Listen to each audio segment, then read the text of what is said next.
people, they're like, oh, AI is going to take our jobs. And I'm like, no, but somebody who uses AI might. I was never going to be fired from my job. I was never in danger of losing my job as far as being fired in this administration because somebody got to sign a contract. It's about being strategic. Get their LinkedIn, connect with them on LinkedIn. That's how you start building relationships, not sending emails to a CEO talking about, hey, this is my business, this is what I do, this is it. Like, yo, every time delete. I don't know what did Issa say? I'm rooting for everybody there. And so that's what I'm doing. I'm trying to make that piece of what I can push forward. That's what I want to do. Welcome back to another episode of Built Different. I'm really excited today because we have professional and government contracting. Everybody's talking about it. It's a hot topic right now. People don't know where they are with the government. A lot of changes in the administration, still a lot of money to make, and we need to figure out how to get to it. So today we have Ms. Johnson. We're going to let her tell us how we're going to get all these things done. How are you doing today? Introduce yourself to the audience, please. Good morning. My name is Danit Johnson. I am the founder of IO Strategic Consulting Group. I say IOSCG. It keeps it straight for me. Yes. But we help businesses win government contracts. I mean, that's the short of it. I was a federal contracting officer for 20 plus years. Okay. And worked my way up to senior management. And, with the changes that happened this year, I decided it was time to bow out. Okay. So that's kind of what I was going to ask you about because you were deep in government contracting, so you have a lot of experience. I didn't know it was that much experience, so that's great. But a lot of entrepreneurs and high-level professionals like directors or leads, they get confused by government contracting and they get intimidated about it. So what made you say, I'm gonna go and I'm gonna build business around it? Like, how did you get that confidence and what are the things you use to like help step into that space? Well, I mean, I'll tell you that it wasn't on my bingo card Okay. for 2025. I had every intention of, going to full retirement. I love acquisitions. I always have, and I'm really good at it. It helps me with all my strengths, so I loved it. And then, this administration came in, and being a leader in an agency, it became unbearable. Seeing what was going on, and you lead people, and I just couldn't be a part of it anymore. So I wish I could say that I had some strategic plan when I rolled out. It didn't happen like that. It was one Friday, I walked in, it was like, yeah, like I'm not gonna do this anymore. So Oh, yeah, I literally just left. I was like, yeah, I'm out. And it was funny because the thing I said I didn't want to do was be a consultant. Because I was like, well, how many of those do we need more in the world? Like, mhm. why would I even add to that? But then, all of the things I used to see when I was in federal service, um, all of these small businesses, minority owned businesses, and I'm just going to keep it 100. That's my focus, is minority and women owned businesses. To your point, things are changing, our environment has changed, and I really want to help those businesses win. That's where my heart is. And so I was like, well, I already know how to do it in the sense of what you need to do to win, because I was the one evaluating the proposals. I was the one that taught the technical team how to evaluate proposals. And so I know what you need to do. And I've seen a ton of proposals, and I've signed over, $1 billion worth of contract awards. So I was like, why don't I use my superpowers for good? Yes, So that is all our duty, right? We always got to use our powers for good. So I appreciate mhm. that. And the consultant thing, I felt the same way. Like, man, what is a consultant? When I graduated college, my advisor, he was like, you could be a consultant or you could go to law school. And I was like, yo, 4 years you've been teaching me and you never told me what a consultant was. It's the first time you ever tell me. I don't know what that is. It sounds like a scam to me. But Right, I a had no scam. I had no professional experience, so I didn't understand what it was, until um the last few years. So Because uh wasn't that what Tommy's job was? Remember? Martin? exactly, I think Tommy exactly. was a consultant. Nobody knew what Tommy did. He could bottle it up in consulting and get away with it, right? He can write that off. Rest in peace to Tommy, man. Yeah, rest Uh in peace to Tommy. so walk me through what a typical day looks like for you now that you're a consultant. Like how are you spending your time? Are you still deep into proposals? Are you doing more proposals? Is that shifting over to like your clients now? How do things work for you? So, yeah, so the part about being the consultant, I didn't want to be like everybody else. When I got into the space, I kind of saw first I saw a lot of misinformation, Mhm. right? I can't tell you where people got their experience from, but I just kind of was like, that's not how it works. So really for me, what I try to do is show, our clients, that it's a strategy. It's not about we're going to go chase everything that's running. And the people that win contracts, they're not always like the biggest and the brightest, but they're the ones that put in the work. And there's a Okay. lot of work that happens before a proposal even comes out that you really need to work on. So for me, on a typical day, we have set appointments that we have with our clients. With our engagement clients, we typically have two types of meetings. We have a status meeting, and our status meeting is where we're talking about what the status of their business is, right? We've helped them identify where they have gaps, and we're like, okay, we need to work on these things. It could be their certifications. It can be, just their back end in the sense of, do you have someone who specifically works on finding opportunities? Who is the person that is, writing your proposals? Who is the person that's executing your contracts, right? Those are really important jobs, but a lot of times people wear tons of hats, Right. right? You got one person who's the administrative assistant, but all of a sudden she also writes proposals. You know what I mean? She's a business development person. It's like, Yeah. yeah, that's not going to work. So that's our status meeting, and then we have our proposal status meetings, where we actually focus on our proposal targets. So we actually help our clients find opportunities, we vet them for them, and then we work with them on, getting that done. We have a technical writer on staff. Okay. So, and she's really good, not just because she's my technical writer, but because she's really good. Mhm. Um, and I mean, she's on it. As a former contracting officer, I can tell when people can write for real, when they're doing real things. So for us, our typical day involves on Mondays and Fridays, it's basically about our business, where we do a lot of things about business building. We work on our content, we work on like sponsorships. We like to sponsor a lot of different things. The Apex centers, we'd like to do that. We're active in the Maryland Black Chamber of Commerce. So we focus on Mondays and Fridays on our business, but Tuesdays, Wednesdays, and Thursdays are strictly about our clients. So we do a lot of things. So we opportunity find, we bring in people, and we work in the government space. So that's going to be federal, local, state, municipality, and education. But we also do some commercial stuff. Like, there's a situation going on in one of the counties in Maryland, I won't name. And the county executive made a formal announcement. He did a press release about the issue. And we have a client who could be a solution to that situation. So we reached out to our client and was like, hey, like there's a situation. Do you want us to move forward on it? And then we do all the legwork as far as getting the meetings, doing the POCs. And this is also what I talk about when I say like strategic. We are now in front of them even releasing the solicitation for the county because he did the press release. We were like, we got somebody that can help you. We set up a meeting, talked about it. We're still working on that issue. And the hope is that we'll get our client to work. So just being very strategic about how we go about finding businesses for our clients. So that's how we spend our Tuesdays, Wednesdays, and Thursdays. Nice. So you have a person on staff. So what are some of the things like what are some of the challenges that you and your team face? Like where you're spending your time on the clients Tuesdays through Thursday, Mm-hmm. but where do you wish you may have spent more of your time? Like, or where you wish you spend more of your time in the business? Oh, that's a good question. I wish I was spending time on my business in Barbados. But anyways, right? That's what I wish. But I think our two main challenges are one, it's going to be about our actual infrastructure and the setup. As far as like, I am a solo entrepreneur, and this is independent contractor work that I have that work with me right now. And it's about our biggest challenge as a business is about being able to replicate our what we're doing, what we're offering at varying price points.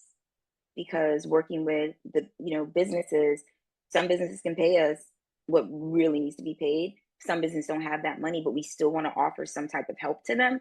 So Mhm. we actually are just starting a January cohort of a small business pilot program where we've kind of scaled it down tremendously. But I don't want to put it out formally until we have two businesses that are going to work in that program.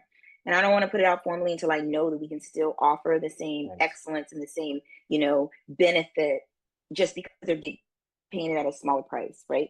So we're going to do this pilot program and see. So that's our first, like our one of our first challenges we have.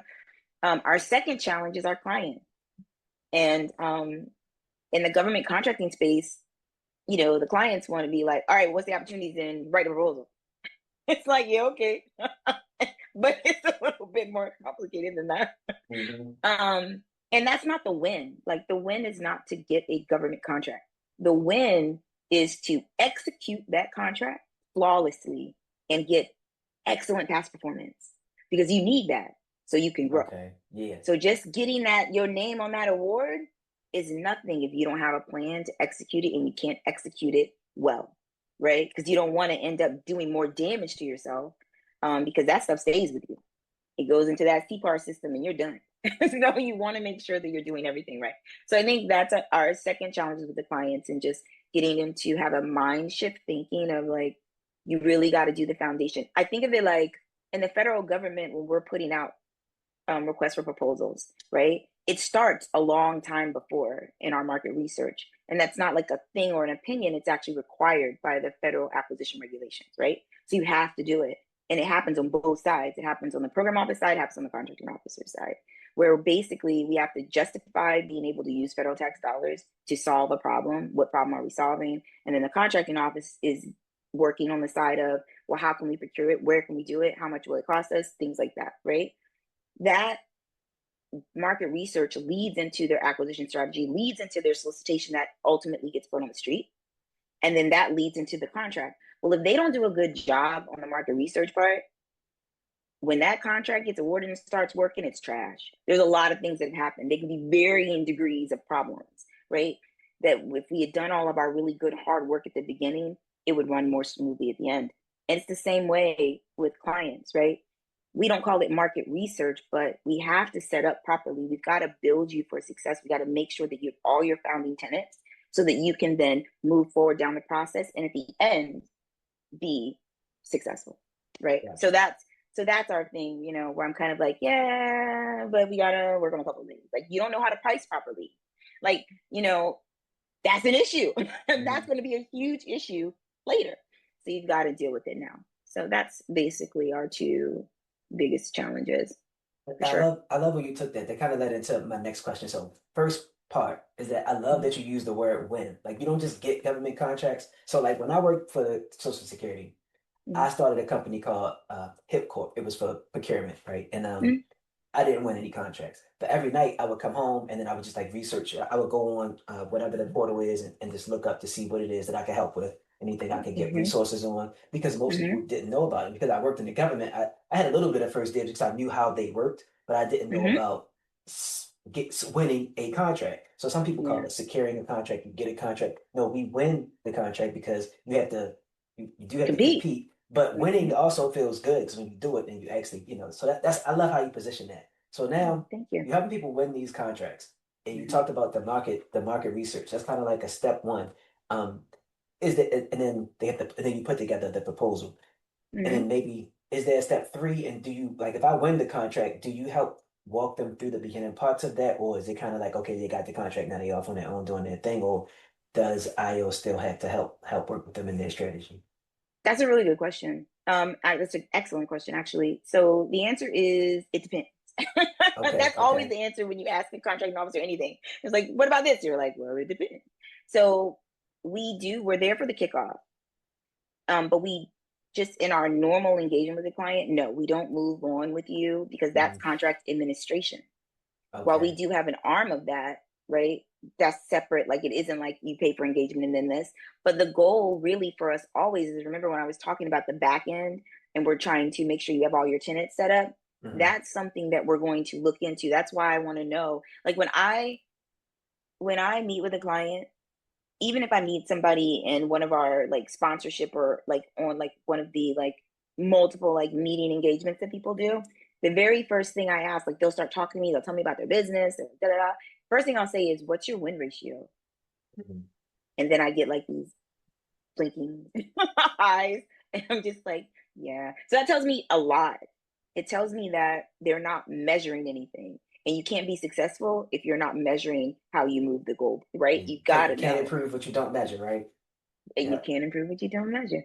So for us, the steps are, if we're working with them, we would have done all of the stuff that they need to execute at the beginning. You don't do it when you get the contract, right? Okay. You don't, when you win and you're in the kickoff meeting and then you leave and you're just like, okay, so now what we gonna do? Like, what are we talking about? Like, you need that way ahead. So we build them up so they can be successful from the very beginning. By the time we get to they won an award, Hmm. they're good because we've already talked about who's going to do this. Where do you have the team? We've talked about the team. We've priced out the team. Do we have to hire people? Right? Hmm. Do you have the people inside?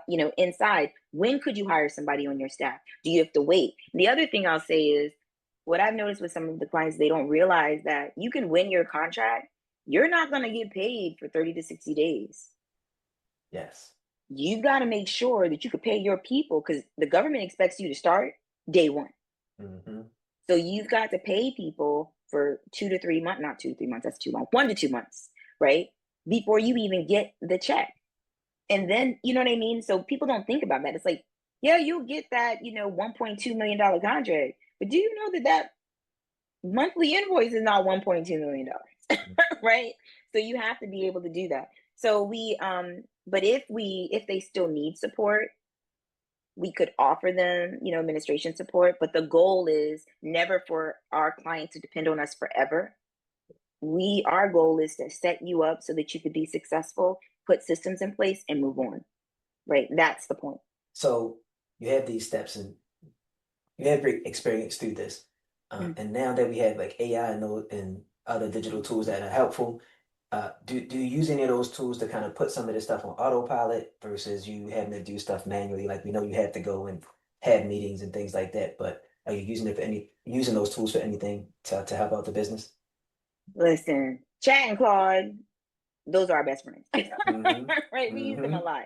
But I've been using Chat even when I was in federal service. I was using Chat and Canva, which I had a anyways. I just was using it because I'm not a graphic design person, but like the Canva I could do different things. So with my team, when I was like doing different presentations or when I was training, I would use Canva a lot. I used Chat a lot because I would talk to it a lot. So I've Yeah. had a lot of time into Chat, and everybody knows about ChatGPT. But I like jumped on the bandwagon whenever something would come out. Claude, Perplexity, Hmm. HeyGen, right? I was on it. I was like, let me get on this to see what we could do. And what I have found is that for us, Claude is like our number one star. It's really good for Perplexity is really writing. good. Yeah. Hmm. And he's really good for, you know, even if as a business owner, you have a lot of like, I don't want to discount experience, education, because that's amazing, right? But you have a lot of stuff that sits in the back of your mind, right? And there's a lot of things going on. Hmm. And sometimes you really need help pulling that out.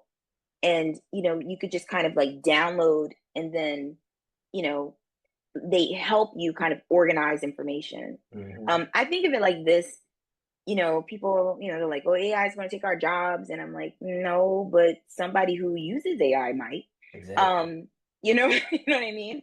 I think that for me, I think of AI as like, so this is December, right? Yeah. January, we're all going to be running around here trying to get into the gym. They putting a gym right down the street from my house. It'll be ready January 1. So Hmm. everybody wants to go to the gym. And then you'll get these like, you know, um, the weights and you'll put them in your house. And the weights are great and they do something, but you have to do something with them and Yep. not just pick them up and be like, okay, well, every day I'm just going to pick it up like this. No, right? You're not going to see the transformation that it promised because you aren't being strategic about using it. And it can't transform without you. Yeah. And I think of AI the same way, right?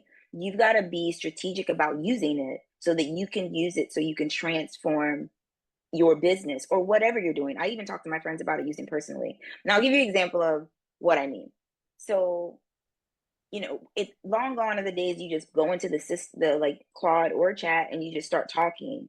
But you have to build them in a real way. So what we do is we have projects in Claude Hmm. that are specific to our business. So we have a business development project, and we've got a sales and marketing project, and we have a content and creation project. And then we put that in there, we give the description, and we give it very specific instructions. Like, we want you to do this. And as time goes and we use it, we update his memory. If he's spelling somebody's name wrong constantly, I'll go in there and be like, that's not that person's name. That's not how you spell it. You spell it like this, right? But you keep upgrading it, and then it becomes an amazing resource for you because it knows everything. So for us, like the meetings where we have to do, that's like human work.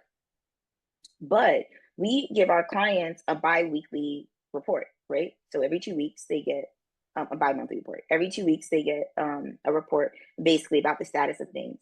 And remember, we have those meetings with our clients, a status and a proposal status meeting. When we have those meetings, we have teams. So we turn on our transcription. We have Copilot take the transcription down. I don't want to. I don't want to give them like Copilot's a mess. Yeah, they always Anyway, listening. They always listening. always listening, always listening. So do not come on my phone with an ad for Copilot. Yeah. But we have Copilot, transcribe, our meeting. And then our operations coordinator gives Claude the transcript. Claude has our template for how we want our report to look. And he puts all that information in the report automatically and kicks it out. She reviews it, gives it to me, I approve it, it's done. We upload it to the site for our clients. So, right, that saves so much time. And that's time that you get back to work in your business, or either building your business or actually working with your clients or product or whatever you're offering. So AI, it's a game changer. But I think that you've got like, but you can't let it just sit there. You have to invest in it. You have to be strategic about how you're using it and build it in a way that's helpful. I love that. So congrats to you because most people don't do that. What you said is really important that I do with myself and my clients is you have to continue to iterate on it. So if it's saying somebody's name wrong, it doesn't know. You have to treat it the Mm-hmm. same way you would train a person, except for this Mm-hmm. person can learn and adapt way faster.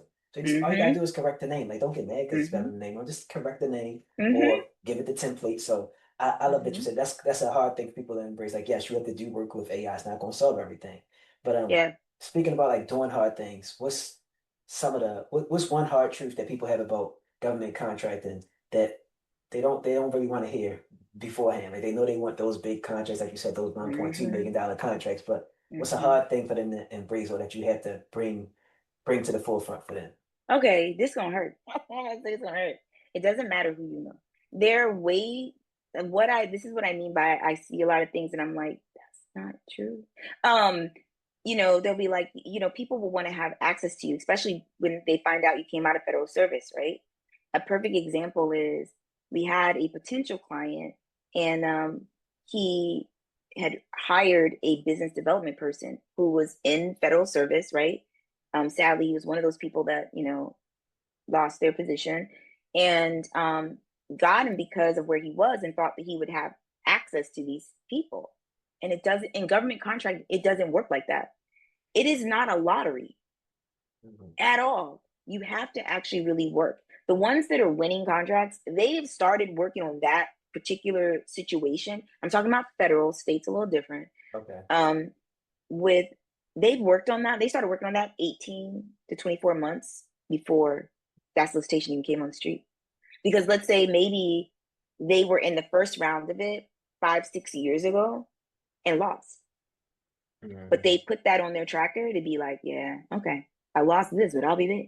And what you do is they're going to have to recompete that typically, but it's going to come in 5 years. 2 years before that ends, putting in meetings to go see the CO, to go talk to the OSME booth, to talk to the program office.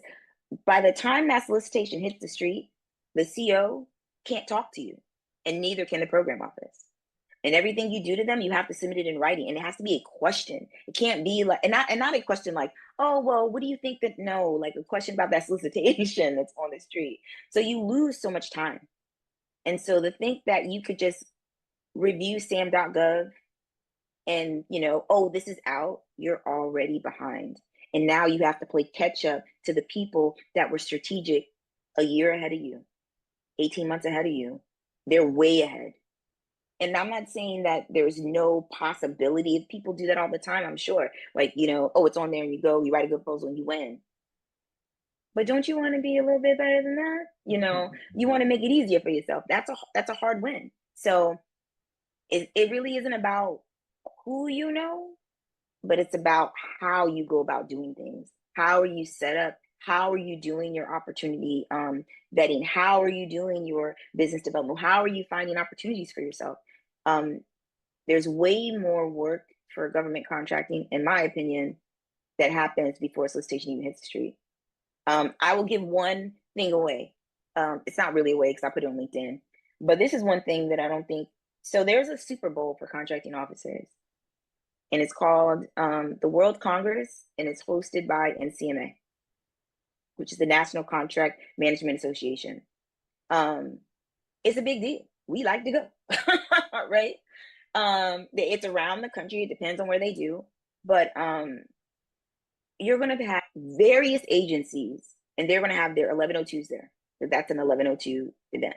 So they're 1102 meaning that's the series for the federal government. So you're going to have contract specialists there and contracting officers there. That's how you know who's in the office, especially now, right? We don't know what's going on with the people that the turnover, the things like that. Now, the 1102s I was never going to be fired from my job. I was never in danger of losing my job as far as being fired in this administration because somebody got to sign them contracts. Mhm. So I was never going to lose my job. And that's but there aren't that many of us, right? I've been to, I think I was at 8 agencies by the time I left. I've worked everywhere from NASA, Department of Commerce, Department of Transportation. I was at U.S. Coast Guard. I was Department of Homeland Security. I was at GAO. I mean, there's like a couple more that I was around. So we move a lot. But if you go to the NCMA, that's where we are. But when you go there, you can't go there pitching. You can't go to the NCMA and start telling the contracting officer, well, this is what we do in our business. They don't want to hear that. And it alerts us like, wait a minute, this person's a little shaky. You don't want to be bothered. But what you do is, again, it's about being strategic. Get their LinkedIn, connect with them on LinkedIn. That's how you start building relationships, but a real one. Not sending, Jesus Christ, not sending emails to a CEO talking about, hey, this is my business, this is what I do, this is it. Like, yo, every time I be like, delete. I don't have time. We don't have time for that. We don't have time for that. I'm not going to do it. And I mean, I know some people have awarded from those blank emails that just come out of nowhere. I've never, not one time That, in over 20 years. that right there, thank you. Thank you. You just made somebody $1 million. For real. You just made somebody $1 million because Mm-hmm. cold email is accessible for all of us, and you got to use what you got, when you have it. But Mm-hmm. now that we understand the psychology of how it's looking from your side, or well, Mm-hmm. formerly, right, Yeah, from for me. from Mm-hmm. someone who is in your position, you just made somebody $1 million. Yeah, And if they want an easy way to get to that million, they should probably just call you, right? call me. So But I also go to, I'm so serious. I mean, I don't know how much it costs for like if you're not, a government person. I want to say it was either somewhere between, I don't know, 15 to maybe $1,900 for 1102 to go, right? mhm. And I always pushed it when I was head of our departments because I was like, no, you need to go. It's very helpful for the 1102s because you get a ton of information. But I'm gonna tell you who is at NCMA, just so people know. You know who's there? Who's that? Booz, What's that? Lidos, Booz Allen, Oh, yeah, okay, okay. Lidos, Deloitte. Hmm. That is who's there. What are they doing there? Yeah. They have a whole like I don't want to call it like a vendor stage, but they have like a whole setup. They're all there. And you know what else they do? They do some of the presentations. So now you can really get the inside track on like how they're thinking about the contract. Right. Yeah, got Yeah. you. So why do you think they're spending money to go to NCMN? So this is where I feel like I said, my superpower for using it for good. Like, yeah, let me put you on. Go to Got you. NCMA.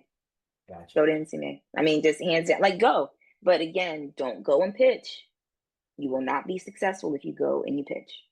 But if you go and just try to meet them, you will know where they work. And also some state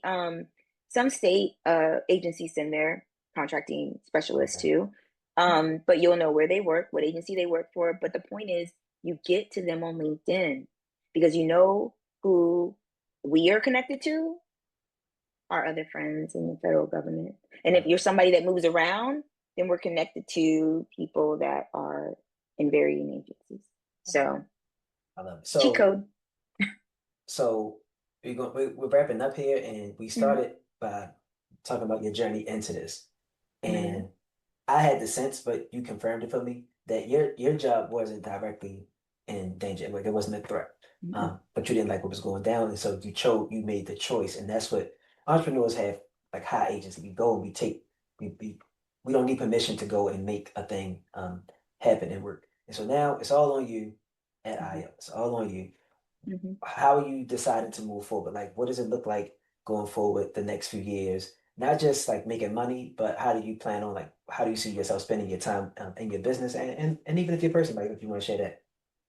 Well, I plan on the personal I can do real easy. As a matter of fact, I was supposed to be in Barbados. So that was a real thing. Barbados again. I was supposed to be in Barbados. I was supposed to leave December 6th and not come back until January 10th. That was the plan. It was all booked, all settled, but we had a family, everything's fine, but we had a Okay, family medical situation that happened and I that's had to good. cancel my trip. And I was supposed to be in Belize for all of February because I was going to the carnival. Hmm. But this family situation has extended, so I will not be able to go do that trip. So for on the personal side, you know, I love acquisitions. So I still get to do what I love. I still get to talk about the thing that I really, really love. But I want to be able to do it from a space where I have safety, I have agency, and I have freedom. And that is either going to be here in the US or abroad. And even having the ability to be able to say, well, I'm going to be over here for a whole month so that I can have the peace that I need to be able to do what I need to do, is priceless. For the business itself, um, you know, we've got a big goal in 3 years. We have a big revenue goal, and we can make it. I mean, we already are at six figures, and we've only been in business for 6 months. So Congratulations I'm on it. thank you. Thank you. But yeah, we've got a big goal for the business, but overall it's to, like I said, we want to make sure that we are offering excellence to as many minority owned and women owned businesses as we can, because that is who is under attack, right? Full stop, period. Mhm. And so that's where my focus is. I don't want to just do this like for the money, you know, let me tell you, it's nice to eat. Nobody's mad at it. Mhm. But I want it to be more than that. And I don't want it to be just that we're eating. I want everybody to eat, right? What did Issa Rae say? I'm rooting for everybody black. And so Everybody that's what black. I'm doing. Yep. Yep. So that's what I'm doing. I'm trying to make that piece of my little tiny what I could push forward.